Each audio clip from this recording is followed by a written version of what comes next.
Hey, today's career clinic is about reassignments. Recently, reassignments have popped up as a major item of contention. And let me give you an excerpt from an article. US based companies announced 42% fewer job cuts in July than they did in June. Now, 42% is pretty significant. The second part of that was July job cuts were also 8% lower than the prior year period, marking the first time this year that monthly job cuts were lower than in 2022.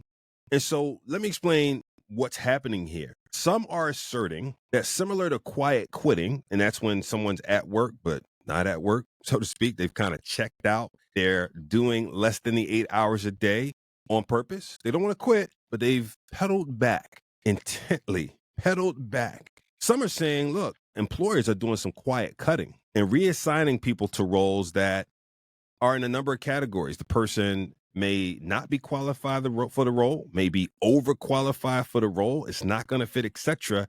And here's the major assertion that the intent is that the employer, instead of terminating them, are reassigning them to those roles and quote unquote waiting those folks out, hoping they will quit. Why? So they won't have to pay severance, unemployment, etc., etc. So for me, I had a few observations. One, I'm not sure there's enough data yet to make that assertion. I'm not sure. I haven't seen enough data because, of course, after I read it, I looked around. 1 month of a dip, and I think 1 month of a year-over-year dip does not necessarily say you have a trend. I think statistically, I don't believe so. But if you believe so and have data to back that up, please get at me. You know how to get at me. Second thing is, I'm not sure this is new. I worked at a number of different organizations where, depending on the leader, and depending on corporate policies and how certain things are managed, people reassign folks all the time. And one of the things that's hard to understand and interpret is someone's intention. Whether they're reassigning them because they're trying to avoid having to lay that person off, or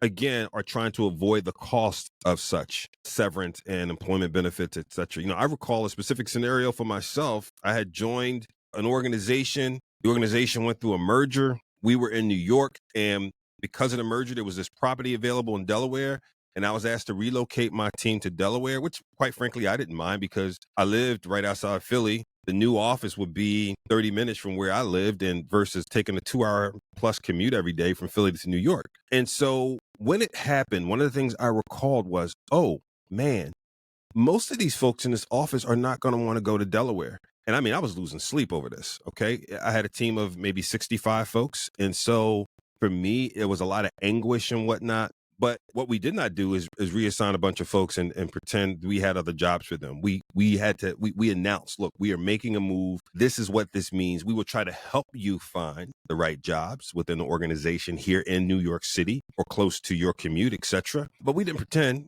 and just reassign folks. And throughout my anguish, I learned that many people were delighted that we did this and were, quote unquote, terminating their job. You know why? A lot of folks had other things they were ready to do, things they may have contemplated, etc. But this became the jolt that gave them the movement, if you will, to go out of the laboratories of their mind and actually try it, to try to open that store, to try this journalistic business they wanted to do, to try this PR company they've always wanted to launch, to try this operations thing they've always wanted to do. And so what I've learned is not to be so anticipatory of how I think it's going to impact people and try to guard them from it, as opposed to having transparent, honest conversations. And that's my encouragement to leaders that are in a situation like this. One of our principal obligations as leaders, if not the principal obligation as leaders, is the stewardship over people resources, to work alongside folks and help them grow, develop, and get them to the places they need to go. And the only way we can do that is to be transparent. That doesn't mean we don't have compassion. Absolutely, have compassion. But even in your compassion, be transparent about the situation, what you know, and always say, and what you don't know. It's okay to say what you don't know, what you don't know, and express your desire to help them get to the right place.